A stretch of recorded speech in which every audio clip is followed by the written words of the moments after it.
Boruto, l'œuvre qui succède l'un des meilleurs mangas au monde. Je parle bien évidemment du grand, de l'unique Naruto Shippuden.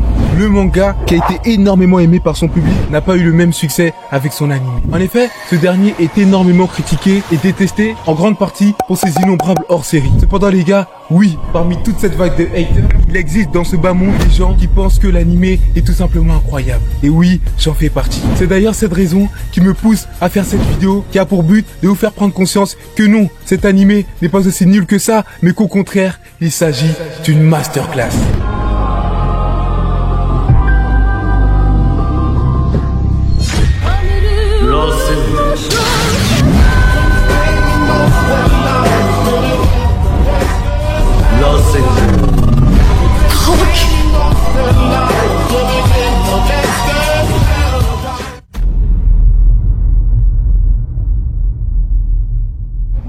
Les gars, vous commencez à connaître mes vidéos. Juste avant de débuter, je vous mets dans le contexte. Kawaki, qui aime énormément Naruto après que ces derniers l'aient sauvé et accueilli au sein du village de Konoha, dans sa maison, le considère tout simplement comme un père ou plus encore comme un héros. Et tout comme l'a dit Kashin Koji, Kawaki était prêt à sacrifier n'importe quoi dans le seul but de protéger notre Hokage. Et là les gars, c'était le moment. En effet, Code, qui est le successeur de Jigen, ou plutôt de Ishiki, en gros c'est l'antagoniste, se rapprochait de plus en plus du village de Konoha. Ce dernier avait comme but de venger la mort d'Ishiki et donc de tuer Naruto, Boruto et les autres. Alors Kawaki a décidé de s'enfuir du village pour aller demander à Code de se venger uniquement sur lui. Cependant, Code a refusé pour certaines raisons qui l'en empêchaient. Mais il a commencé à se déchaîner sur lui et alors qu'il le tenait par la gorge et qu'il était sur le point de le capturer, Boruto a fait son entrée.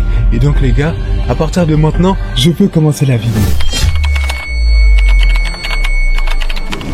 Après l'arrivée de Boruto, ce dernier entama une conversation avec Kawaki et lui demanda quel était son objectif. Comme je l'ai dit plus tôt, l'objectif de Kawaki était de protéger Naruto et ce à n'importe quel prix. Kawaki était prêt à faire n'importe quoi comme se livrer à l'ennemi, ce que voulait Code. Cependant, après une longue discussion entre nos deux personnages qui passa par des coups, des cris et surtout des phrases remplies de frissons, la fin de la discussion a eu lieu et la décision finale a été de vaincre l'ennemi bien qu'il soit extrêmement fort et ce toujours dans le même but que le départ, c'est-à-dire de protéger notre Hokage, Naruto. Alors, début du combat, Boruto contre Code. Boruto il engage le combat avec un coup de pied et un Rasengan esquivé par Code. Ce dernier tenta à son tour de l'attaquer avec ses griffes. Cependant Boruto avait réussi à l'esquiver. S'ensuit alors de multiples techniques dignes de notre protagoniste, lancer de shuriken, permutation, éclair foudroyant. Encore une fois, tout est esquivé par l'antagoniste. Et alors qu'on était lancé dans le combat, tout s'arrêta et la situation changea complètement de direction. Code, il a commencé à dire à Boruto que ce dernier ne savait pas utiliser son kama avant de venir le frapper en plein ventre. Boruto au sol et dans le désespoir, il a tenté de lancer des shurikens à son ennemi. Cependant, ce dernier, après les avoir contrés,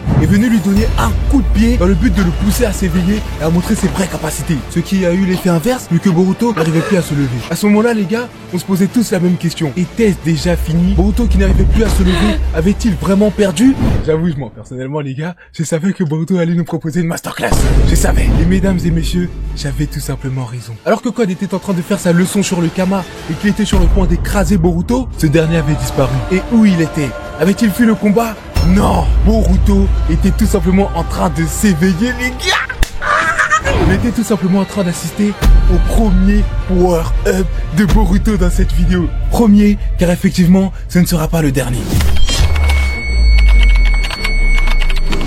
Après s'être réveillé pour la première fois dans ce combat, Boruto demande à Kawaki de se mettre à l'écart car il sait que ce qui va se passer, ça va être dangereux. Juste après ça, il se prépare et engage pour la deuxième fois le combat. Cependant les gars, contrairement à tout à l'heure où le combat était pendant un moment uniquement du côté de Code, on peut remarquer que là, Boruto mène totalement la danse. À chaque coup de poing, à chaque contact entre les deux personnages, on peut ressentir à la puissance de notre protagoniste. L'OST, la dynamique du combat, tout change. On en arrive même à se demander si Boruto va gagner le combat et aussi facilement que ça. À un moment, Code qui jusque-là réussissait difficilement à rester sur ses appuis, il utilise son pouvoir pour riposter les attaques de Boruto. Échec, Boruto arrive à s'en débarrasser avant de l'enchaîner d'un coup de poing et de la spéciale, le fameux Rasengan. Toutefois, Code va réussir à l'esquiver, même si cela a été de très peu. Et juste après ça, Eida, sa complice, elle va lui dire que si tout ça continue, ce dernier risque de se faire tabasser tabasser et de perdre le combat. Alors, il va essayer de fuir en kidnappant Kawaki. Échec. Kawaki, après avoir changé d'avis, va refuser et réussir à s'extirper de l'antagoniste. C'est alors qu'on va assister au combat qui oppose Kawaki et Boruto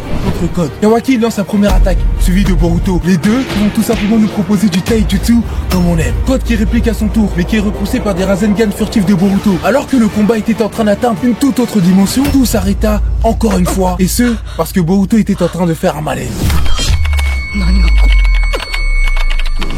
En effet, durant un court instant, Boruto était en train de se tordre de douleur au sol. Que se passait-il? Était-ce là les conséquences de l'énorme puissance qu'il utilisait jusque-là? Tandis que pendant ce laps de temps, Boruto était complètement impuissant, Code il a voulu en profiter pour en finir une bonne fois pour toutes avec lui. Cependant, Boruto fut transporté dans une autre dimension dans laquelle il n'y avait que lui et un Otsutsuki. Lequel? Il s'agissait du démon qui était en lui, Momoshiki. Il s'approcha de notre protagoniste alors que ce dernier, ainsi que Code et tous les autres de l'autre côté d'ailleurs, étaient complètement figés. Car en effet, le temps s'était arrêté. Boruto avait déjà ressenti ça lorsque Momoshiki lui avait incrusté son kama. Toutefois, si Momoshiki était là cette fois, c'était pour d'autres raisons. Lesquelles posséder Boruto et en finir avec tout ce qui se passe. Alors il a fait, et mesdames et messieurs, c'est à partir de là que tous les épisodes filler que j'ai pu regarder, toutes les journées et les heures que j'ai pu perdre devant cet animé, ont été rentabilisés.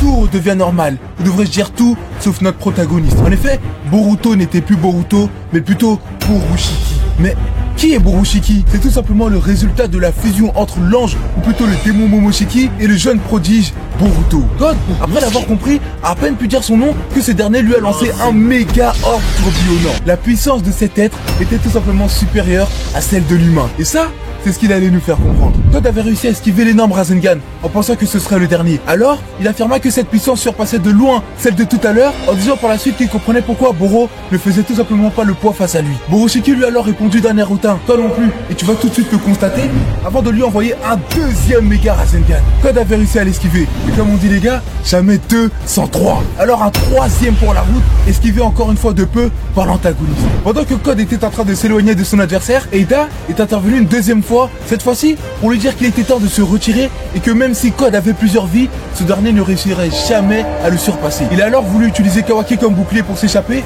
pensant que Borushiki hésiterait à tirer. Échec! En plus de l'avoir fait, ce dernier lui a donné un coup de pied dans la tête tout en récupérant Kawaki. À partir de ce moment-là, les gars, Code est passé au second plan car il ne pouvait tout simplement plus rien faire. Et alors qu'on pensait que tout était fini, sachez qu'en réalité, il ne s'agissait que du début de la masterclass qui allait se passer. On se trouve un moment plus tard, pendant que Borushiki, totalement incontrôlable, était en train de casser les bras de Kawaki. Pour le sauver, deux personnages ont fait leur apparition et il s'agissait tout simplement de Shikamaru et Naruto. Shikamaru essayait de retenir l'antagoniste avec sa manipulation des ombres, pendant que Naruto sauvait Kawaki. Cependant, il s'est fait prendre en otage par Code. Et dès lors, le monstre qui était retenu était complètement libre et ce dernier avait un seul objectif, tuer Naruto. Kawaki a alors tenté de protéger celui qu'il aimait plus que tout, et ce, de toutes ses forces. Mais tout ça n'a pas suffi, car le monstre qui était en face de lui était tout simplement beaucoup trop fort. Et alors que Boruto s'apprêtait à lancer un hyper méga orbe tourbillonnant sur Naruto, alors que l'orphelin était sur le point de perdre son sauveur, son deuxième père, le 7e Hokage, le Kama.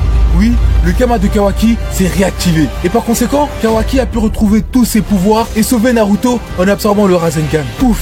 Mais alors, que va-t-il se passer maintenant? Nous allons tout simplement assister à l'un des meilleurs combats de cet animé. Borushiki fait Eskawashiki, les gars! Putain, c'est incroyable!